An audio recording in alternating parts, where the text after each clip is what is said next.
اب تانے تشنے اور باتیں کر رہا تھا۔ ایصال آغا شاہ جیسے خوبرو شخص کے ساتھ کی تمنا کس کے دل میں نہیں تھی۔ پہلی بار تو وہ خود خاندان بھر سے بغاوت مول لے کر ایک غیر لڑکی بیاہ لایا تھا، اور اب جب دوسری بار کئیوں کے دلوں میں امید کے جگنو جلے تھے تو پھر سے ایک غریب کسان کی لڑکی کو بیاہ لایا تھا۔ جلن، حسد اور اکتاہٹ اب نظروں کے ساتھ ساتھ لہجوں میں بھی عیاں ہوتی جا رہی تھی۔ نفیسہ بیگم نے دور سے آتے آغا جان پر ایک نگاہ ڈالتے اپنے غیر ہوتی حالت پر خود پر کلمہ پڑھ ڈالا۔ وہ ایصال آغا شاہ کو مطمئن کر سکتی تھی، مگر سامنے سے آتے اپنے سسر کو مطمئن کرنا گویا پوری دنیا کو ایک کرنے کے برابر تھا۔ نفیسہ شاہ، کیا ہم جان سکتے ہیں کہ آپ کے لاڈلے سپود اور ایک عدد نئی نویلی دلہن آخرکار کون سا مارکا سر کر رہے ہیں؟ معززین 100 مرتبہ پوچھ چکے ہیں، اور ایصال آغا شاہ اب تک ہمیں بے عزت نہ کروائیں انہیں چین کہاں آتا ہے؟ ان کی قہر برساتی نگاہیں نفیسہ شاہ پر ٹکی تھیں، جو خود سے تھر تھر کانپ رہی تھی۔ سر جھکائے وہ اپنے لبوں کو بھینچے ہوئے تھی۔ اگر غلطی سے جھوٹ بول دیتی تو ان کی چمڑی اتروانے میں وہ دریغ نہ کرتے، اور اگر سچ بول دیتی تو حویلی پر ایک قہر نازل ہو جاتا۔ ہم یہاں ہیں آغا جان۔ بھاری پرکشش مردانہ آواز پر آغا جان کے تنے چہرے سمیت اب رخ موڑ کر پیچھے دیکھا، جہاں سفید جوڑے میں ملبوس ایصال آغا شاہ اپنی بھاری ہاتھ سے محمل قریشی کا نازک ہاتھ تھامے ان کے عین سامنے کھڑا تھا۔ ایک اچٹتی نگاہ اس سفید جوڑے میں ملبوس دلہا دلہن پر ڈالے انہوں نے غیر محسوس انداز میں ملازمہ کو اشارہ کیا، جو بوتل کے جن کی طرح وہاں سے غائب ہوئی تھی۔ اگلے کچھ ثانیوں میں وہ زری سے بھاری بھرکم کام والی ایک نیلی خوبصورت چادر تھامے وہاں دوڑی چلی آئی۔ وہ چادر سلیقے سے ایصال آغا شاہ کے پہلو میں خوشبوؤں کا گہوارہ بنی کھڑی محمل قریشی پر ڈالے اور پھر سے ایک کونے میں کھڑی ہوئی، جبکہ آغا جان نے پوتے کو سنجیدگی سے سرد نگاہوں سے دیکھا اور پھر واپس مڑتے زنان خانے کی سمت بڑھے۔ نفیسہ شاہ پر تو گویا حیرتوں کا پہاڑ ٹوٹ آیا تھا۔ وہ یکٹک اسے سامنے کھڑی اس لڑکی کو دیکھ رہی تھی۔ لے آؤ اسے، گہری سانس فضا کے سپرد کرتے انہوں نے اکھڑے ہوئے لہجے میں ملازمہ سے کہا۔ سید زادہ خاندان کی بہو ہوتے ہوئے بھی وہ لڑکی رات کے اس پہر ولیمے کی دلہن بنے ہونے کے باوجود بھی سجی سوری ان کے بیٹے کی عزت پھلانگ کر گئی تھی۔ وہ کہاں اسے پھول چڑھاتی؟ رہنے دو۔ پاس آتی ملازمہ کو ہاتھ کے اشارے سے روکتے ایصال آغا شاہ نے لب بھینچ کر محمل کا ہاتھ مضبوطی سے تھاما اور اب خود بیٹھک کی سمت بڑھا۔ ارے میری ختیجہ جیسی تو ایک بھی نہیں، جانے کیا دیکھا اس غریب لڑکی میں؟ جو دروازے سے داخل ہوتے ہوئے اس وجیح مرد نے سرد نظروں سے اپنی پھپھو کو دیکھا، جن کے لفظ حلق میں ہی اٹک گئے۔ وہ خائف سی ہوتی پہلو بدل گئی، جبکہ خاندان بھر کی عورتیں اب ہمک ہمک کر سید زادہ خاندان کے سربراہی نشست کے ساتھ موجود نشست پر بیٹھی اس لڑکی کو دیکھ رہی تھیں، جس کا چہرہ رسم کے مطابق ڈھکا گیا تھا۔ ایصال آغا شاہ پھیل کر اس نشست پر بیٹھا۔ ایک لمحے لگا تھا کہ بے سکون چہرے پر سکون لانے میں، ویسے بھی وہ بدگمان کرنے میں ماہر تھا۔ دیری کے لیے معذرت خواہ ہیں ہم، مگر کیا کریں، نئی شادی ہوئی ہے، اب بیوی جب چانسی ہوگی تو کون کمبخت کمرے سے باہر نکلے گا؟ اس کا سلگتا ہوا میٹھا بے باک سا لہجہ ہر کسی کو نظریں چنانے پر مجبور کر گیا۔ نفیسہ شاہ نے تعصب بھری نگاہوں سے اپنے جوان بیٹے کو دیکھا اور پھر گہری سانس بھرتے وہ اپنی نشست پر بیٹھی۔ میں چاہتا ہوں پھپھو سب سے پہلے رسم کریں، بالآخر وہ میرے والد کی سگی بہن ہے۔ مردان خانے میں اس کے آنے کی اطلاع پہنچ چکی تھی۔ کھانا کھول دیا گیا تھا، لوگ اب ہلکے پھلکے انداز میں کھانا نوش کر رہے تھے، جس کے بعد یقیناً ایصال آغا شاہ کی آمد یقینی تھی۔ عافیہ شاہ بھتیجے کو گھورتی ہوئی ایک دم سے اٹھی۔ انتہائی کروفر سے ناک بھویں اچکائے انہوں نے وہ گھونگھٹ پلٹا تھا، مگر ان کے چہرے پر چھایا تمسخر ایک دم سے غائب ہوا۔ وہ حق تک سی نظریں جھکائے بیٹھی محمل قریشی کو دیکھ کر سن سی پڑ گئیں۔ دودھ جیسی گوری رنگت، جھکی آنکھیں، ستواں ناک، درمیانے سائز کی کپکپاتی گلابی لب، سونے اور زیورات سے لدی پھندی وہ غریب کسان کی بیٹی تو ہرگز نہیں لگ رہی تھی۔ ماہ رخ افندی تو شکل و صورت میں اتنی خاص نہ تھی، اور انہیں یہی زوم لاحق تھا کہ اب اس بار ایصال آغا شاہ ماہ رخ افندی جیسی ہی کوئی ڈھونڈ لایا تھا، مگر وہ کہاں جانتی تھی وہ چاند ان کا بھتیجا نہیں، ان کا باپ سردار عروس شاہ ڈھونڈ کر لائے تھے، اور اگر وہ لائے تھے تو پورے وثوق سے لائے تھے۔ عافیہ بیگم پھٹی پھٹی نظروں سے اس حور کو دیکھ کر دم سادھ گئیں۔ حسن تو کافی دیکھا تھا انہوں نے، مگر اپنی اتنی عمر میں ایسا لاجواب حسن وہ پہلی بار دیکھ کر دل تھام سی گئیں۔ اللہ خوش رکھے۔ لڑکھڑاتی زبان سمیت یہ 3 حروف کہتے انہوں نے سونے کی چوڑیاں اپنی کلائی سے اتارتے اس مخملی سفید بازو میں پہنائی۔ گھونگھٹ اڑاتے وہ لب بھیج کر اپنی جگہ تک گئیں۔ اس کا دھواں اڑاتا چہرہ دیکھ کر نفیسہ بیگم زیر لب مسکرائیں۔ ایک محمل قریشی کا غیر معمولی حسن ہی تو ان کی گردن کو فخر سے اکڑائے ہوئے تھا۔ ارے اٹھ بھی جاؤ اب تم سب بھی، لگتا ہے دور سے ہی میری بہو کے حسن نے تم سب کی آنکھیں چندیاں دیں، جو اب نظر آنا بند ہو گئی ہیں سب کو۔ نفیسہ شاہ 2 گھٹنوں پر صبر کر رہی تھی، اب بدلے میں سب پر ایک گہرا طنز کیا تھا جس پر خاندان بھر کی عورتیں گڑبڑا سی گئیں۔ اماں صاحب میں مردان خانے میں جا رہا ہوں تو آپ محمل کا خیال رکھیے گا، اور ہو سکے تو یہ سب جلد سے جلد ختم کر کے اسے کمرے تک پہنچا دیں، کافی تھک چکی ہے یہ۔ گھڑی پر وقت دیکھتے ہوئے ان کے قریب آتے سنجیدگی سے بولا جنہوں نے بھویں چڑھائے بیٹے کو دیکھا۔ آغا! ان کی کرخت آواز پر ایصال آغا شاہ کے قدم تھمے۔ آرام بہت کر لیا اس نے، اب جلد از جلد اپنا مطلب پورا کرو۔ ایسی بھگوڑی عورت مجھے اپنی حویلی میں ہرگز نہیں چاہیے، جو جانے کون سے پل اپنے بیٹے کی عزت کو تار تار کر دے۔ پہلو بدلتے وہ صفاقی سے گویا ہوئی تو ان کے لہجے کی کاٹ پر وہ لب بھیج کر بے بسی سے انہیں دیکھتا وہاں سے باہر نکل گیا، جبکہ نفیسہ شاہ اب دوپٹہ اچھے سے سنبھالتے اب محمل کے سر پر کھڑی ہوئیں۔ بہو کیا واقعی میں زارون لوٹ آیا ہے؟ کمرے میں داخل ہوتی نرگس خان کو دیکھ کر وہ سنجیدگی اور حیرت کے ملے جلے تاثرات سے پوچھنے لگے۔ اس کی آمد کی اڑتی اڑتی خبر داجان کے کانوں تک بھی پہنچی تھی، اور آج وہ پہلی بار نرگس خان کو اپنے کمرے میں بلا چکے تھے۔ جی جو پہلے تو حیران ہوئی، مگر پھر خود کو سنبھالتے ہوئے وہ ان کے کمرے میں گئیں۔ جی داجان، کل رات ہی وہ آئے تھے گل کو لینے۔ سر جھکائے انہوں نے مؤدبانہ سے لب و لہجے میں کہا تو داجان نے سمجھنے والے انداز میں سر کو ہاں میں ہلایا۔ وہ اٹھے تو اسے میرے پاس بھیجیے گا۔ نرگس خان کو سوچوں میں گھرا دیکھ کر وہ مختصر سا بولے جو وہیں کھڑی تھیں۔ کیا کچھ کہنا چاہتی ہیں آپ؟ انہیں متفکر دیکھ کر داجان نے گلا کھنکھارتے ہوئے پوچھا۔ داجان، میں اچھے سے جانتی ہوں زارون سکندر شہر میں کسی لڑکی کو پسند کرتے ہیں، مگر یہ سب کچھ جانتے ہوئے بھی آپ نے ان کی شادی گل سے، ان کی روب سے گھبراتے وہ بات ادھوری چھوڑ گئیں۔ داجان نے گہری سانس بھری۔ وہ جانتے تھے، نرگس خان بہت پہلے سے یہ بات جانتی تھیں۔ میرے خیال سے جو کچھ بھی ہوا اس کے بعد انہیں ہی گل مینے خان کا ہاتھ تھامنا تھا۔ اگر وہ واقعی میں اس شہر کی لڑکی کے دل سے پسند کرتے تو کبھی بھی گل مینے خان سے نکاح نہ کرتے۔ یہ محض وقتی کشش ہے۔ حرام شے پر چاہے عورت ہی کیوں نہ ہو، مرد کے ذہن سے بری طرح سے چھا جانے کی صلاحیت رکھتی ہے، اور حرام کا توڑ خدا نے حلال میں رکھا ہے۔ زارون سکندر نے اپنی پسند ظاہر کی۔ ہم خاموش ہو گئے، صرف خدا سے اپنے بچوں کی بہتری کی دعا مانگی، اور نتیجہ آپ کے سامنے ہے۔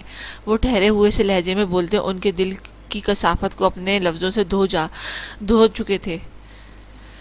دھوتے جا رہے تھے۔ مگر داجان، گل بہت بھلکڑ ہے اور زارون خان بہت سنجیدہ نفاست پسند، بھلا کیسے وہ یہ بات غلط ہے بہو، تم گل مینے کو بیٹی کی صورت دیکھ رہی ہو، شاید خدا نے اسے اس دنیا کے مکر و فریب سے اس لیے پاک رکھا ہے کہ وہ ایک اکھڑ بد دماغ مرد کے دل پر تسلط جما سکے۔ تم فکر مت کرو، جس خدا نے اس کی جوڑ باندھی ہے وہی اسے مضبوطی بھی دے گا۔ 2 ٹوک حتمی انداز میں کہتے وہ آنکھیں میج گئے، گویا اب بات کا اختتام ہو چکا تھا، اور نرگس خان جو بوجھل دل سے آئی تھی وہ اب مسرت سے پرسکون ہوتی باہر نکلی۔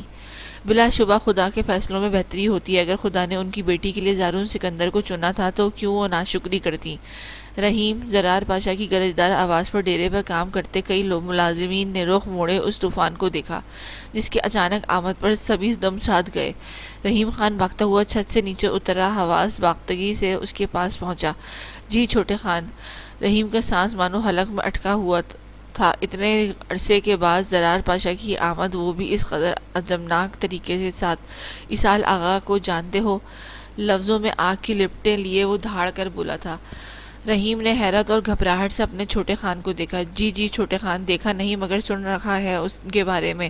مؤدبانہ انداز میں دونوں ہاتھ باندھے وہ سر جھکائے تعظیماً بولا۔ کہاں کا ہے؟ سفید چہرے پر سرخی پھیلنے لگی۔ وہ دونوں ہاتھوں کی مٹھیاں بھیجے وہ اپنے اندر راکھ رکھے اشتعال کو وہ مشکل سے دبائے ہوئے تھا۔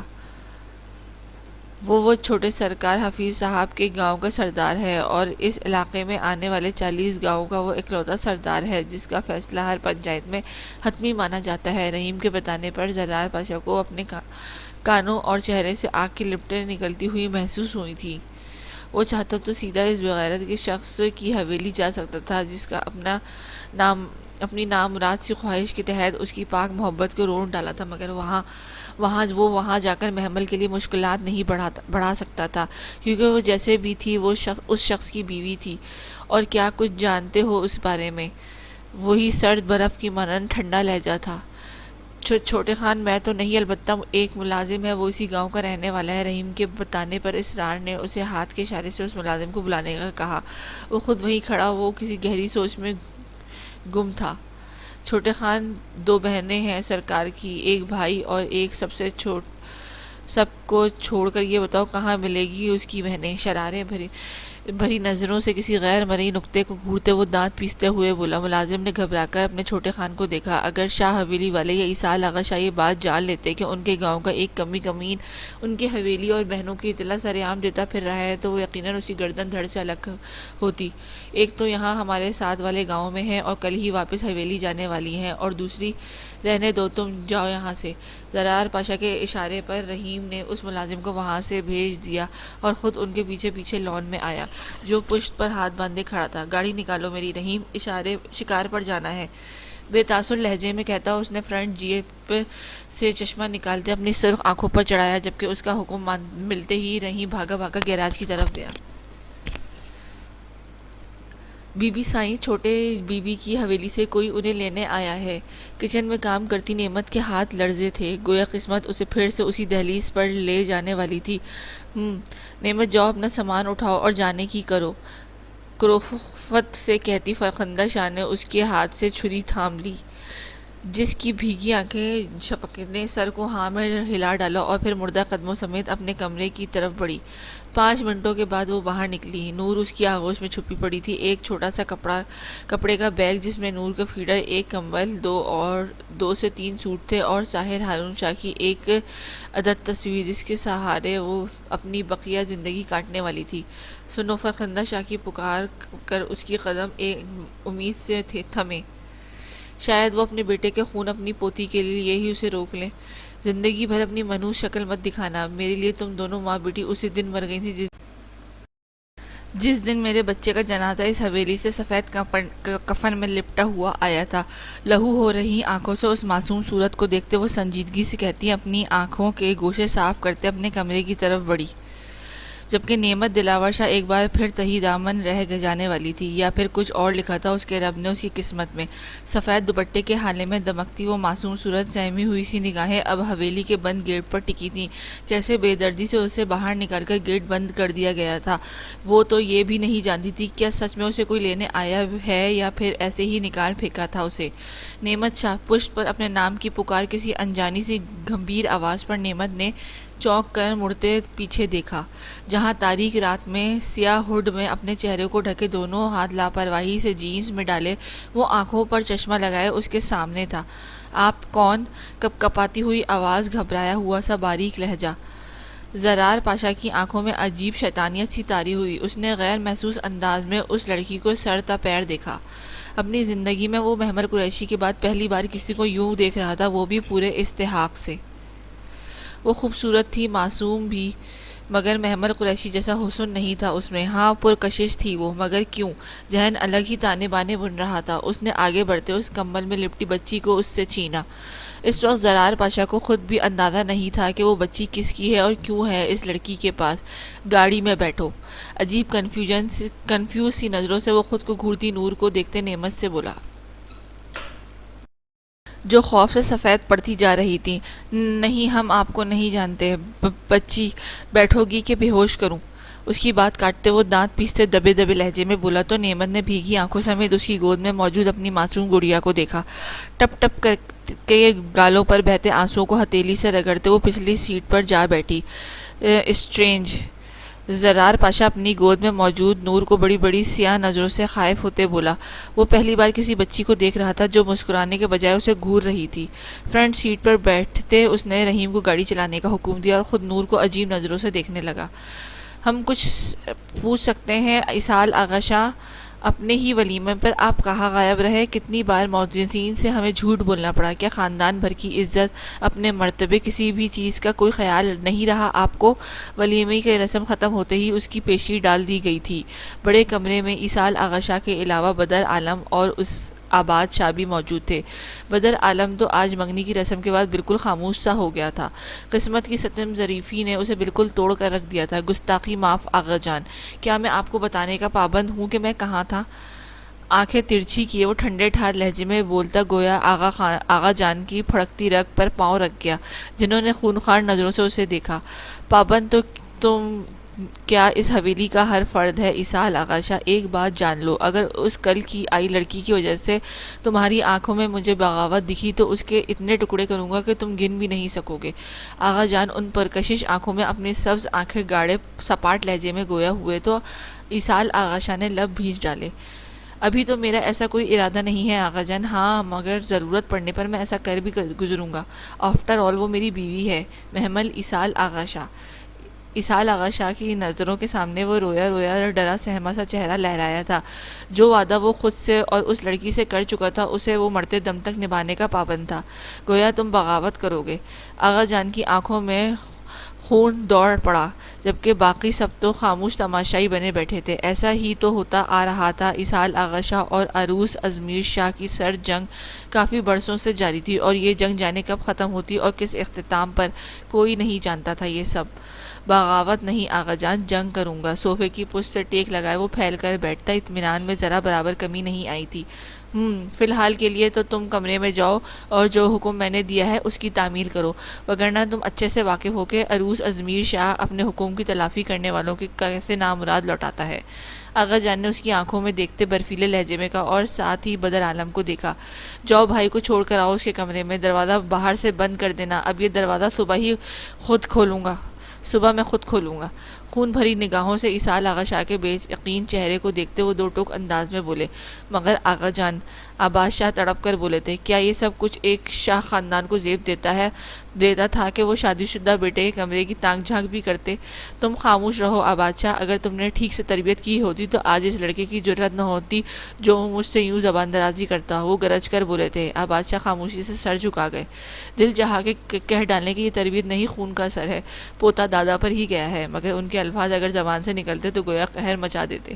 ایسا کریں آغا جان، میں ایک CCTV کیمرہ لگا دیتا ہوں آپ کو، یوں بار بار میرے کمرے تک آنے کی زحمت تو ختم ہوگی آپ کی۔ بدر عالم کو اٹھ کر اپنی طرف آتا دیکھ کر وہ اشتعال سے مٹھیاں بیچ کر دانت پیستے ہوئے دھیمے لہجے میں بڑبڑایا، چلیں آغا۔ بدر عالم نے مسکراتے ہوئے اسے پکارا، جبکہ ایصال آغا خونخوار نگاہوں سمیت اسے سرخ چہرے سے گھورتا ہوا اٹھا۔ آغا یار غصہ تو نہیں ہو؟ وہ اس کے پیچھے پیچھے تقریباً بھاگ ہی رہا تھا، جو دھواں اڑاتے چہرے سے کمرے سے نکل تب سیڑھیاں عبور کرتا جا رہا تھا۔ عالم خاموش رہو، تم آغا جان کے چمچے ہو ایک نمبر کے، دیکھا کیا ہو رہا ہے اس حویلی میں ایک سردار کے ساتھ؟ وہ مڑ کر اسے گھورتے قوم غصے سے پھٹ پڑا، جبکہ بدر عالم تو لب دبائے بمشکل سے امڑ آنے والی مسکراہٹ کو دبا رہا تھا۔ ویسے کیسی فیلنگز ہیں آپ کی آغا؟ اس کے شریر لہجے پر آغا نے اسے گھورا، جس نے فوراً سے گڑبڑا کر بات سنبھالی۔ نہیں، میرا مطلب ہے کہ صبح ہی صبح آغا جان کا آپ کے کمرے میں آنے کا اعلان، رات کے اس پہر آپ کے کمرے کا دروازہ باہر سے لاک ہونا، ویسے خاندان بھر کی عورتیں بھابھی کی تعریفوں کے پل باندھ رہی تھی، کیا آپ کے دل میں شٹ اپ عالم؟ ایصال آغا سے اس پر برسا تو وہ لب دبائے چند قدم دور ہوا، دروازہ کھولتے وہ اندر داخل ہوا، جب بدر عالم نے اس کے تھمز اپ کا اشارہ کرتے بیسٹ آف لک بولا، جس پر ایصال آغا شاہ کا چہرہ مزید سرخ پڑا۔ اگلے ہی لمحے وہ دروازہ دھاڑ سے بند کر گیا تھا۔ بدر عالم نے مسکراتے ہوئے سردار ایصال آغا شاہ کے دروازے کو باہر سے لاک کیا، لبوں پر ایک دھیمی مسکان سجائے اس نے پاس سے گزرتے روپ دلاور شاہ کے بند کمرے کو ایک نظر دیکھا۔ صبح وہ واپس شہر جا رہا تھا، ایک بار پھر سے ان یادوں سے دور، اس حویلی سے دور جہاں وہ محض روپ دلاور شاہ اس کی روح پر قابض رہا کرتی تھی۔ ہائے یہ محبت، وہ ادھوری محبت! گاڑی ایک جھٹکے سے رکی تو نعمت نے ہمک کر آگے کی طرف دیکھا، جہاں اس کی بچی اب اس شخص کی گود میں رو رہی تھی۔ وہ تڑپ ہی تو گئی تھی۔ دیکھیں اترو! اب کی بار پھر سے اس کی بات کاٹی گئی تھی، اور وہ معصوم بھاگ کر باہر نکلی، کیونکہ زرار پاشا خان بنا رکے اس کی معصوم بیٹی کو اٹھائے اپنے فارم ہاؤس کے دروازے سے اندر جا چکا تھا۔ نعمت دلاور شاہ نے سہمی ہوئی سی نظروں سے اس انجان جگہ کو دیکھا، دل چاہا کہ بھاگ جائے۔ رات کے پچھلے پہر وہ ایک انجان شخص کے گھر پر اس کی دسترس میں تھی۔ اس سے آگے کی سوچی اس کے چہرے پر خوف بڑھا رہی تھی، مگر ایک ماں کی ممتا ایک عورت کی عزت پر بھاری پڑ گئی تھی۔ وہ جیسے ہی نظروں سے اوجھل ہوا نعمت نور کے سامنے نہ پاتے تڑپ کر بھاگتی ہوئے اندر بھاگی۔ اس طرف وہ پاگلوں کی طرح ہال میں رکی ایک ایک کمرے کو دور سے دیکھ رہی تھی جب زرار پاشا کی آواز ایک کمرے سے آئی۔ نعمت بھاگ کر اس کمرے میں گئی جس کا دروازہ کھلا ہوا تھا۔ سامنے ہی بیڈ پر نور کمبل میں لپٹی پڑی تھی، اپنی بچی کو دیکھتے ہی جیسے اس کی جان میں جان آئی تھی۔ سیاہ بھیگی پلکوں کو رگڑتے وہ کمرے میں جاتے ہی بیڈ کی سمت بڑھی، نور کو اٹھایا، اس نے جھپٹ کے سینے سے بھینچ ڈالا جو اب اونچی آواز میں رو رہی تھی۔ یہ بچی کس کی ہے؟ دائیں ٹانگ اس کے اٹھائے اس نے قریب رکھتے وہ ایک ہاتھ سے مسلسل گن کو گھماتے سرد نظروں سے اس روتی ہوئی بچی کو دیکھ کر چڑھ کر بولا۔ نعمت نے بھیگی خوفزدہ سی نگاہوں سے اپنی بیٹی کو دیکھا۔ میری بیٹی ہے، پلیز مجھے جانے دیں۔ ایک نگاہ اپنے قریب موجود اس کے پاؤں پر ڈالے وہ سہم کے بولی۔ اس کی بات پر زرار پاشا کے حسین چہرے پر ناگواریت عود آئی۔ گردن موڑ کر اس نے اندر آتے رحیم کو دیکھا جو تھوک نکلتا موت کے خوف سے سر مسلسل نفی میں جھٹک رہا تھا۔ ایصال آغا کیا لگتا ہے تمہارا؟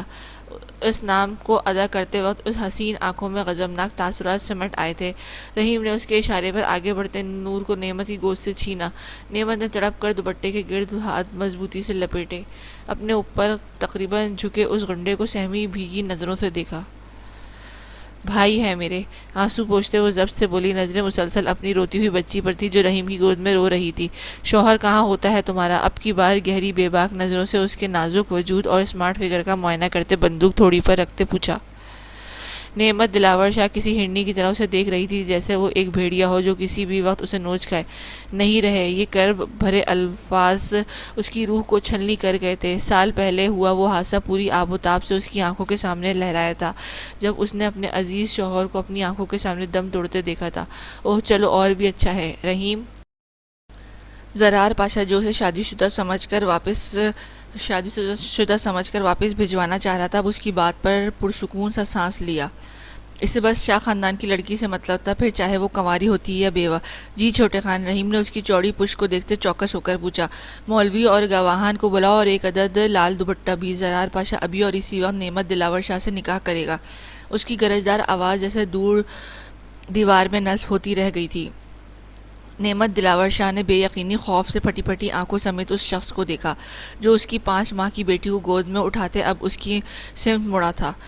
مجھے جانے دیں خدارا، میں ایک بیوہ ہوں، میں آپ سے نکاح نہیں کر سکتی، اپنے شوہر کے سوا کسی دوسرے شخص کو میں اپنی زندگی میں جگہ نہیں دے سکتی، میری بیٹی مجھے واپس کر دیں پلیز۔ وہ پاگلوں کی طرح بڑبڑاتے ہوئے ایک دم سے اٹھ کر آگے بڑھی تھی جس پر زرار پاشا نے اسے خونخوار تیوروں سمیت گھورا۔ سنو لڑکی، مجھے کوئی فرق نہیں پڑتا تم کنواری ہو یا بیوہ، تمہارے بھائی نے خانوں کی عزت پر ہاتھ ڈالا ہے، میری منگ سے نکاح کر کے اس نے اس دشمنی کا آغاز کیا ہے اور اب اس کی سزا تمہیں اس نکاح سے چکانی ہے۔ تمہارے پاس 2 ہی آپشن ہیں، یا اپنی مرضی سے نکاح کی حامی بھر دو یا پھر زرار پاشا کی مرضی سمجھ کر چپ چاپ اپنے آپ کو میری زوجیت میں دے دو۔ وہ کہہ کر اسے پتھر کی مورت بنا چھوڑ کر ایک دم سے مڑا۔ اور ہاں، انکار کی صورت میں انجام تمہاری سینوریٹا بھگتے گی۔ شرربار نظریں اس کے وجود سے ہٹاتے اس نے کمبل میں لپٹی گلابی گڑیا کو نرم نگاہوں سے دیکھتے گویا اس کی بچی کچی سانسیں بھی چھین لی تھیں۔ دروازہ ٹھک سے بند ہوا تھا اور اسی کے ساتھ ہی نعمت دلاور شاہ لڑکھڑا کر زمین بوس ہوئی۔ اسے کیا معلوم تھا کہ وہ ایک قید سے نکل کر ایک نئی جہنم میں جانے والی تھی۔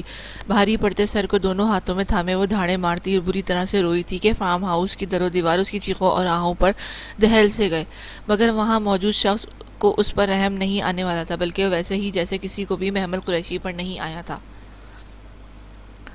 السلام علیکم امو۔ بالوں میں ہاتھ پھیرتے وہ سیڑھیوں سے اترتا سیدھا ڈائننگ میز پر پہنچا جہاں اسے آتا دیکھ کر درتاج خان نے پاس کھڑی ملازمہ کو گل اور زارون کے لیے ناشتہ تیار کرنے کا حکم دیا اور خود اپنے ساتھ لگتے اپنے بیٹے کے سر پر ہاتھ رکھا۔ وعلیکم السلام خان، بڑا جلدی یاد آ گیا، ماں کی میٹھے سے لہجے میں طنز کرتی وہ آنکھیں چھوٹی کی اسے دیکھنے لگی جس نے بمشکل سے اپنی مسکراہٹ چھپائی۔ رات کو واپسی پر کافی دیر ہو گئی تھی امو، آپ کا حکم تھا تو اس لیے میں اسی وقت واپس لوٹ آیا اور آپ کے حکم کے مطابق آپ کی لاڈلی بہو کو وقت دیتا رہا ہوں، اس لیے آپ سے ملنے نہیں آ پایا۔ حشاش بشاش چہرے پر خوبصورت مسکان سجائے وہ دیدہ دلیری سے جھوٹ بول گیا۔ اس کے انداز پر درتاج خان نے گھور کر اسے دیکھا اور پھر سیڑھیوں سے اترتی گلمین خان کو جانچتی نظروں سے دیکھا۔ آسمانی رنگ کے پٹھانی لباس میں سر پر سلیقے سے دوپٹہ جمائے، نیند سے بھوچل سرخ ہو رہی بھیگی سنہری آنکھیں اور اس کا خوبصورت سراپا۔ ہم تم کو بچہ لگتا ہے سکندر خان، غصے سے پھولتی سانسوں کے بیچ کہتی وہ زارون سکندر کے ہاتھ سے ایک جوس کا گلاس تھام گئی جو اسے ابھی ملازمہ دے کر گئی تھی۔ امو کیا ہو گیا ہے یار، جوس تو دے، وہ تڑپ ہی تو گیا تھا، کل رات کا بھوکا، 2 دن سے جاگا تھکا ہارا، وہ ابھی بھرپور نیند لے کر آیا تھا، بھوک تو سوا نیزے پر تھی، اوپر سے امو کا جوس چھینا، اسے بری طرح سے بھوک کی شدت بڑھتی ہوئی محسوس ہوئی۔ 50 کا ہو گیا ہوں میں، بہت سی شادی شدہ لڑکیوں کو دیکھا ہے، کیا تم یوں لیٹ اٹھ کر اپنے مورے کو بیوقوف بنائے گا؟ خونخوار نگاہوں سے اسے دیکھ کر وہ اس کے حلق میں کانٹے اٹکا گئیں۔ امو چپ کرو تم سکندر، تم جاؤ مورے کے پاس، وہ بلا رہا تھا تمہیں، وہ سہمی ہوئی سی کھڑی گلمینے کو دیکھ کر بولی، ارادے اسے بھیج کر زارون سکندر کے ہوش ٹھکانے لگانے کا تھا۔ نہیں مینے کہیں نہیں جائے گی، مینے یہاں آؤ، میرے پاس بیٹھو تم۔ زارون سکندر کی تیزی سے اٹھا، گلمینے کا سرد ہاتھ تھامے وہ اسے زبردستی اپنے ساتھ والی کرسی پر بٹھا گیا، جبکہ حریم کمرے سے نکلتی یہ منظر دیکھ کر بمشکل سے مسکراہٹ ضبط کر رہی تھی۔ سکندر خان تم میری بات ٹالے گا؟ زرتاج خان گویا آج اسے بخشنے کے موڈ میں ہرگز نہیں تھی۔ امو پلیز، وہ بے بس سا ہوا، سی آنکھوں میں التجا، امید اور بے بسی تھی۔ ٹھیک ہے کھانا کھاؤ، اس کے فوراً بعد دادا جان کے پاس جاؤ، اور تم گل کھانا کھا کر اپنے کمرے میں جاؤ اور اپنا اور اپنے شوہر کا سامان باندھ لو۔ سامان کیوں امو؟ لبوں کو تر کرتے وہ کسی نئے گڑبڑ کے احساس کے زیر اثر بولا، جبکہ گلمینر تو کبھی زارون سکندر کو دیکھ رہی تھی اور کبھی زرتاج خان کو۔ شادی کے بعد نیا نویلا جوڑا سیر و تفریح کو جاتا ہے سکندر، اور تم دونوں جا رہے ہیں، وہ بھی آج دوپہر کو ہی۔ امو نہ کریں یار، وہ بے بس سا ہوا، اس کا صاف انکار پر زرتاج خان نے گہرا سانس بھری۔ تو تم نہیں جائے گا خان، وہ اس کی ماں تھی، اگر گھی سیدھی انگلی سے نہیں نکل رہا تھا تو یقیناً وہ انگلی ٹیڑھی کرنا جانتی تھی۔ اب میں نے ایسا بھی نہیں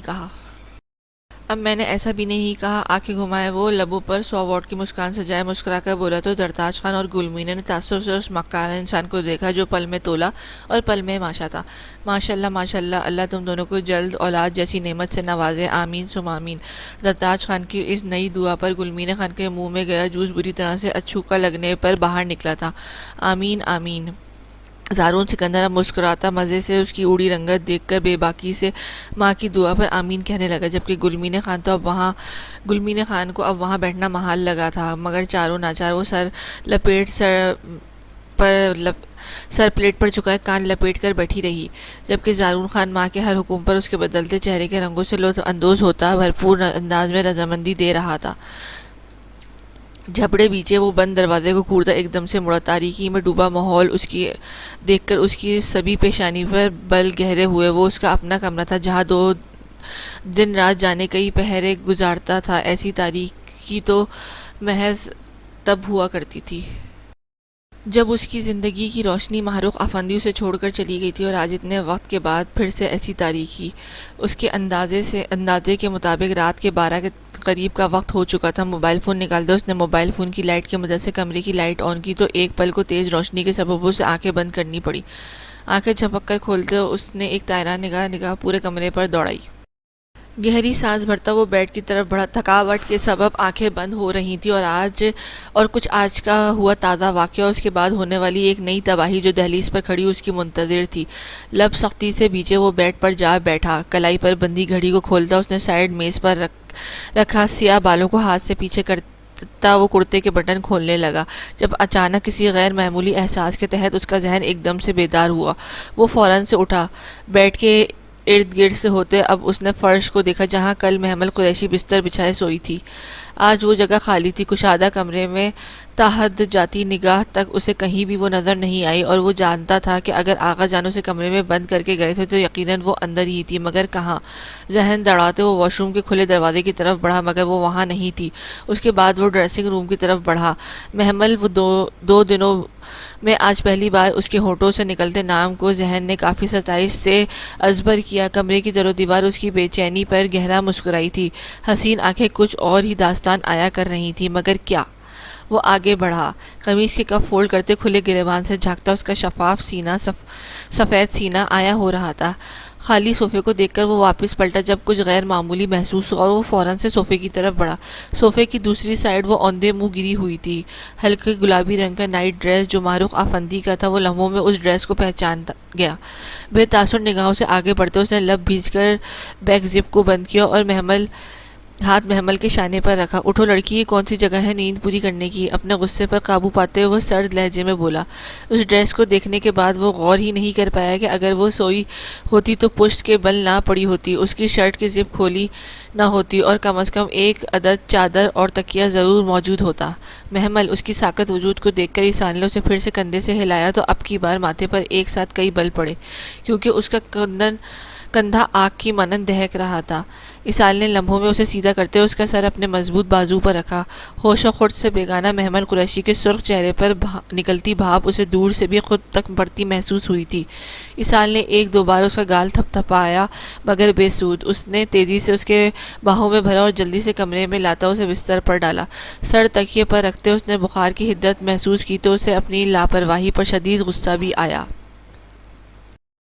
جو حادثہ اس کے ساتھ ہوا تھا اس کے بعد محمل تو کیا کوئی بھی لڑکی یقیناً اپنے حواس کھو دیتی، مگر اسحاق آغا شاہ کے ڈر اور خوف کے سبب وہ اس کے کہے کے مطابق ہر رسم کو نبھا چکی تھی، اور اب جب اسے ضرورت تھی تو وہ اس کے پاس نہیں تھا۔ وہ تیزی سے لپک کر دروازے کی سمت بڑھا مگر دروازہ باہر سے بند تھا۔ اپنی بے بسی پر اسے جی بھر کر طیش آیا۔ اس نے تیزی سے دروازہ نوک کیا مگر بے سود۔ عجلت میں بھاگتے ہوئے اس نے موبائل فون اٹھایا تو سگنلز سرے سے موجود ہی نہ تھے۔ شٹ! لمحہ بہ لمحہ بگڑتی محمل کی حالت اسے مزید پریشان کرتی جا رہی تھی۔ وہ کافی دیر دروازہ بجاتا رہا مگر آغا جان کے حکم کے سبب کوئی اس کی مدد کو نہیں آیا۔ تھک ہار کر اس نے بدر عالم کو کالز میسیجز کیے مگر شاید نیٹ بھی آف کر دیا گیا تھا۔ اسحاق نے بے بسی سے پھولتی سانسوں سمیت ایک نظر اس لڑکی پر ڈالی۔ کندن سراپے سے بمشکل سے نظر چراتے اس نے آگے بڑھتے کمفرٹر اس کے نازک وجود پر اڑایا اور کچھ نہ سوجنے پر وہ جگ اٹھائے واش روم کی طرف بھاگا۔ نل سے پانی بھرتے اس نے وارڈروب سے ایک کپڑا نکالا اور اس کے سرہانے بیٹھتے اب اس کے سر پر پٹیاں رکھنے لگا۔ کافی دیر کے بعد اسحاق کو اس کا بخار کم ہوتا محسوس ہوا تو اس نے درد سے دہکتی کمر کے احساس سے جگ میں نیا پانی بھرا۔ خود بیڈ پر لیٹتے اس نے پھر سے اس کے سر پر پٹیاں رکھنا شروع کر دیں۔ مجھے بچا لو زرار، کروٹ کے بل ہوتی وہ بے چینی اور غنودگی کے زیر اثر اسحاق آغا شاہ سے لپٹی اسے زرار پاشا سمجھے اس سے بے ہوشگی میں مدد مانگنے لگی۔ اسحاق جو پوری توجہ سے اسے سن رہا تھا اس کے لبوں سے زرار پاشا کا نام سنتے آنکھوں میں سرخی سی تیرنے لگی۔ محمل قریشی کی نرم گرم سانسیں اس کی گردن میں جذب ہوتی جا رہی تھی۔ زرار اس کی سرگوشی پر اسحاق کی بس ہوتی ہوئی تھی۔ وہ تیمارداری بھولتے غصے سے اسے دور کرنے لگا جس کے دونوں ہاتھ اس کی گردن کا ہار بنا ڈالے۔ اسحاق آغا شاہ کے دور کرنے کی کوشش پر وہ مزید اس سے قریب تر ہوتی اس کے سینے سے چپکی۔ بخار سے جھلستا وہ نازک وجود جس کی دل فریب خوشبو اس قدر جان لیوا تھی کہ اسحاق آغا شاہ کے حواس اس کی قربت میں جھنجھلا سے گئے۔ آنکھوں میں خمار کی سرخیاں غضبناک حد پر تھیں۔ وہ اچھے سے جانتا تھا آغا جان نے اس لڑکی کے حسن کو دیکھ کر اسے چنا تھا، کیونکہ جو کام کوئی نہیں کر سکتا وہ حسن کر دیتا ہے، اور زندگی میں پہلی بار اسحاق آغا شاہ کو ایک حسینہ کے حسن سے اپنا آپ جھلستا ہوا محسوس ہوا۔ ہاتھوں میں موجود سونے کی چوڑیوں کی کھنک، اس پر متضاد اس کی سرگوشیاں۔ اسحاق نے زخمی نگاہوں سے اس قاتل حسینہ کو دیکھا جو زرار کی رٹ لگائے ہوئی تھی۔ وہ مرد تھا سب سے بڑھ کر اس کا شوہر، چاہے جیسا بھی بنا تھا تو اس کا شوہر ہی۔ کیسے اس کے لبوں پر کسی دوسرے کا نام سن لیتا؟ اسحاق آغا شاہ، محمل قریشی، تمہاری زبان، تمہارے دل اور دماغ پر محض ایک ہی نام ہونا چاہیے، اسحاق آغا شاہ، چاہے تم اپنے حواس میں ہو یا نہیں۔ آئندہ ان ہونٹوں سے کسی دوسرے کا نام لیا تو بخدا ان خوبصورت ہونٹوں کو میں کاٹ کر رکھ دوں گا۔ بھجل سانسوں سمیت اس ماہ جبین کو دیکھتے اسحاق آغا شاہ نے 2 انگلیوں سے اس کے ہونٹوں کے درمیان فاصلہ بنایا، اسے مزید کچھ بھی کہنے سے باز رکھا۔ بند سانسوں کو دیکھتے اس نے غصے اور استحقاق سے اپنا ایک ہاتھ اس کی کمر کے گرد حائل کرتے ہوئے اسے کھینچ کر خود سے لگایا۔ سنہری زلفوں کو کان سے ہٹاتے اس کے کان میں جھکا سرگوشی نما انداز میں بولتا، اب پیچھے ہوا۔ اس کی سرگوشی شاید اس کے حواس سمجھ چکے تھے، شاید اس لیے اب وہ مزید کچھ بھی نہیں بولی تھی۔ زرار مائے فٹ، کروفت سے کہتے اس نے پاس پڑے جگ کو قہر سے بیڈ پر نیچے دے مارا۔ رقیب چاہے انجانا ہی کیوں نہ ہو مگر رقیب ہی ہوتا ہے، اور زرار پاشا اسحاق آغا شاہ کے لیے ایک رقیب سے بڑھ کر کچھ بھی نہیں تھا۔ ریلیکس۔ جگ کے ٹوٹنے کی آواز پر محمول قریشی کے وجود میں لرزش سی ہوئی جس سے اس نے انتہائی نرمی سے سنبھالا۔ انگلیوں کے پوروں سے اس کے گال اور ہونٹوں کے قریب آئے زخم کو سہلاتے اس نے کھینچ کر کمفرٹر دونوں پر ڈالا۔ تھکن کے سبب بند ہوتی آنکھوں کو میچے وہ جلد ہی نیند میں اترا۔